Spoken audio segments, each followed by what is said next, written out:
and there is no question about what the best money is. It is certainly Bitcoin. However, CBDCs are not a competition between Bitcoin and the fiat world. It's a competition. It's not even a competition. It's parties trying to get totalitarian control on our total lives. CBDCs will and can kill people. And we need to do everything in our power to make that stop.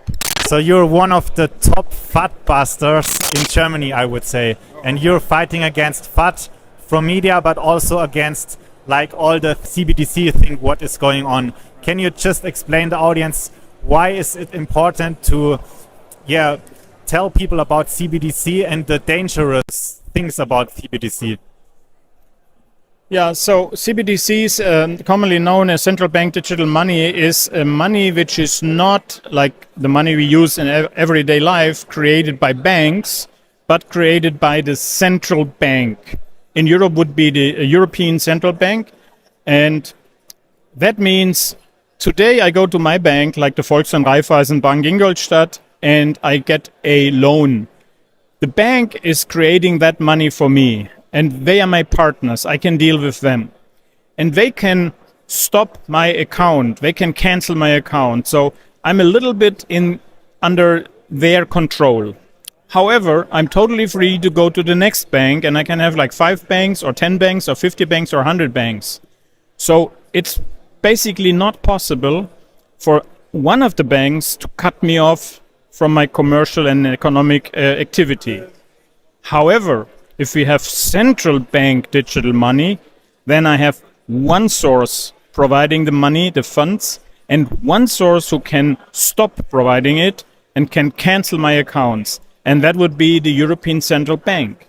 So we are moving from a decentralized world, in a way, into a totalitarian centralized money system if we allow central bank digital money to become alive. That is the most dangerous thing in the last, 100 years.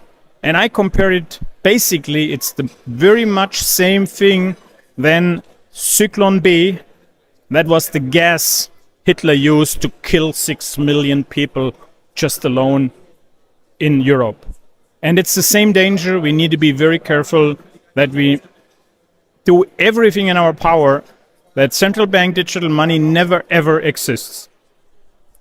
Yeah, so this is like the two sides. On the one hand, you have Bitcoin. Bitcoin is the freedom movement, and that's also why you are here, why we are here, because we want to promote this decentralized, free, censorship-resistant type of money.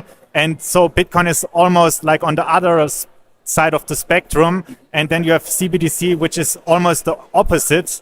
Yes, and so what can we do to prevent CBDCs of becoming part of our lives? What can we do? Is it enough that we spread the word of Bitcoin, or is there something specific we can do?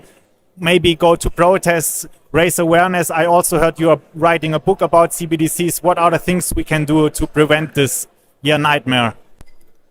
Yeah, it's a truly nightmare. And here's the big difference between what we have today.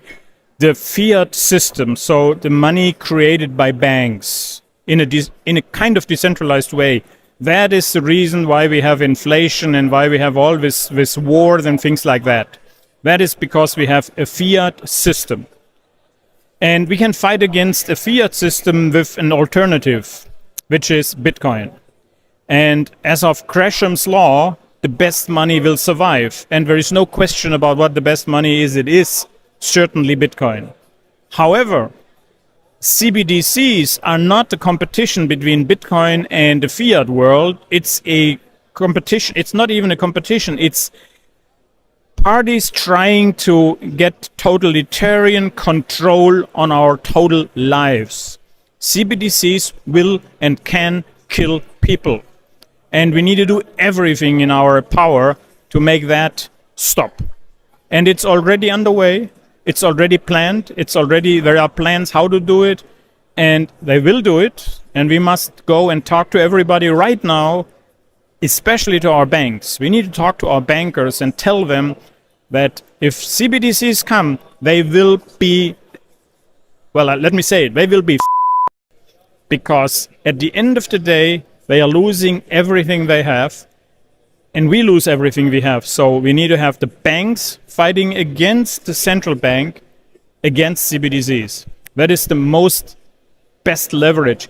And I understand that a lot of bankers even don't know anything about central bank digital money, and they don't understand it. So I urge everybody to go out, talk to their bankers, and tell them how dangerous and how terrible dangerous these CBDCs are.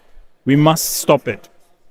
Yeah, it's exactly like you say, because we just had a meeting with our banker like 3 days ago, and he did not know about CBDC. I asked him, what is CBDC? He did not know it, and he also thought this is some crazy nightmare I'm making up in my head, but as we can see, it is not. And we really must be careful to not be like, because they don't do it like overnight. Can you explain this process of bringing CBDC into the world? So how in your imagination, how would a CBDC be introduced to the people?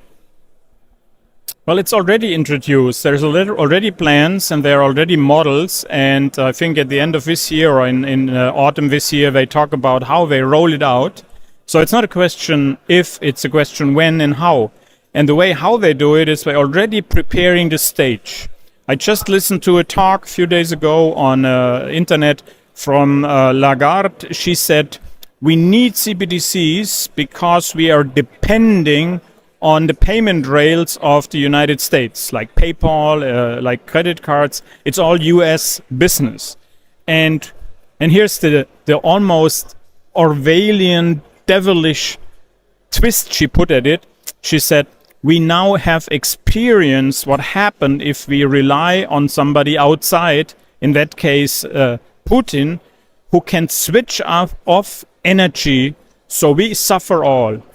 And now she spins the narrative and says, and so we also must be independent from the US payment rails, like the PayPal and credit cards, and therefore we need an independent payment system, which is the central bank digital money. So it makes a lot of sense if you think like that. But what she of course didn't say is, because we want to control you, we want to make sure that you be controlled by the government. Now, what she's right about is we are depending in Europe on the US payment rails. PayPal and everything is US. If the US will switch it off, we can't pay anymore. However, instead of CBDCs, we do have a better alternative, which is called Bitcoin, right? And with the Lightning Network, which I'm so excited about, we can have these payment rails, instant settlement, final settlement, and we need to explain to people in that space, the merchants, that final settlement is something they want to have. That means you get paid and the money can never be returned. It's your money. If you accept credit card, it can be returned after weeks. So we have a better alternative against the credit card and PayPal.